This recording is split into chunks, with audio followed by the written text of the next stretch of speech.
Good morning. I'm John Ellsworth, founder of Success Strategies Incorporated and the creator of the Success Strategies Advantage. And I want to welcome you to today's presentation, which I've entitled, Are You Part of the Cancel Culture?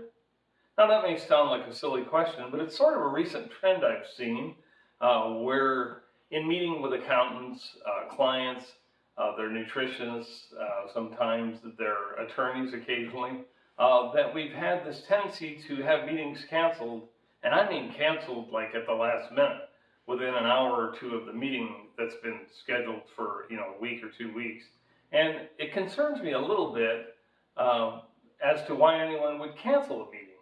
And so I tied this into a current trend called the cancel culture, a little bit of humor intended, of course, but I'm not sure why people would ever cancel something that's significant enough to schedule a meeting like this. And the reason I ask this is because I want people to realize, I want my audience and my clients to realize that just ignoring a problem does not make it go away.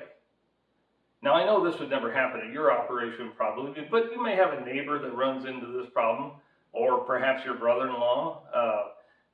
So a couple suggestions. Number one, the challenges will not go away. As a matter of fact, they can even become more compounded or complicated because we ignored them, we didn't address them sooner or soon enough.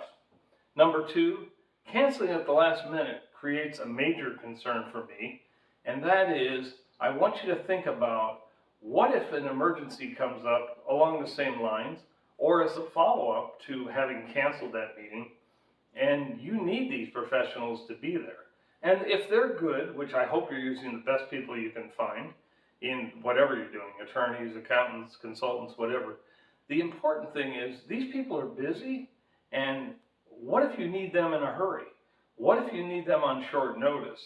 Will they be able to schedule you in? Will they, dare I say, even be motivated to do so? So think long term. I want you to start thinking about not ignoring the problem, but let's focus on the solution. And that's what these Next Level Thinking videos are all about. We're focusing on solutions, potential solutions to problems that every one of us face in our businesses. So focus on the solution, not the problems. I would encourage you to do the following. Number one, meet as scheduled. Number two, learn everything you can. That's what these people are. It's a great resource for you in your business. Number three, develop some new objectives. And then as you move forward, overcoming obstacles as we've talked about in the past, the last video I did, and adjust your course as needed so that you're constantly moving forward in a positive way. The key today, though, is today we need to stop just working in our business, and we need to focus on working on our business. I have to do that as well because things are changing in our industry.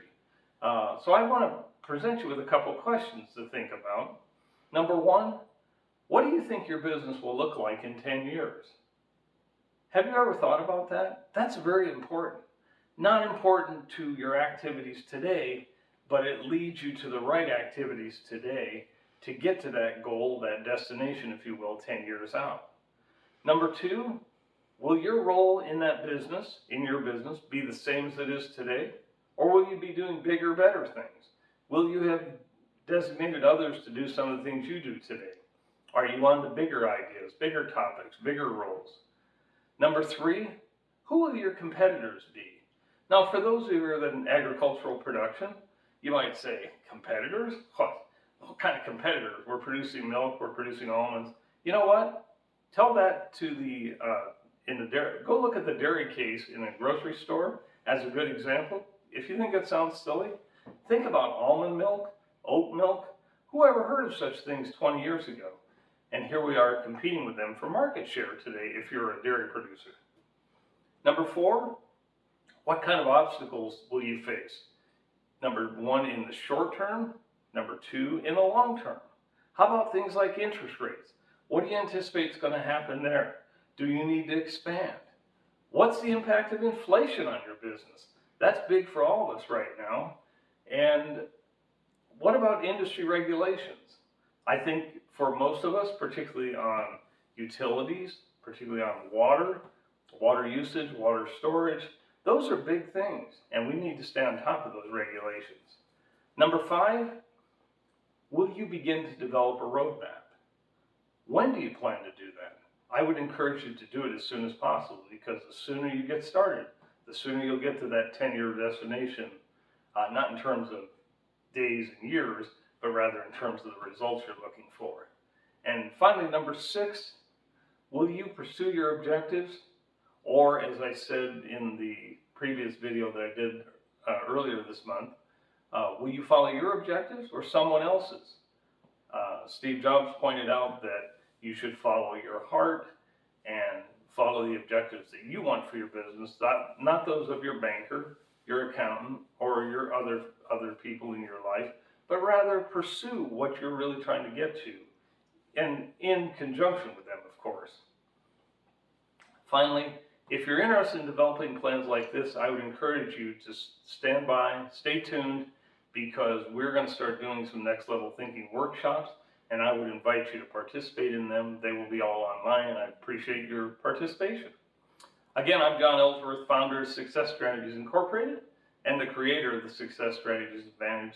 Thank you very much for listening today.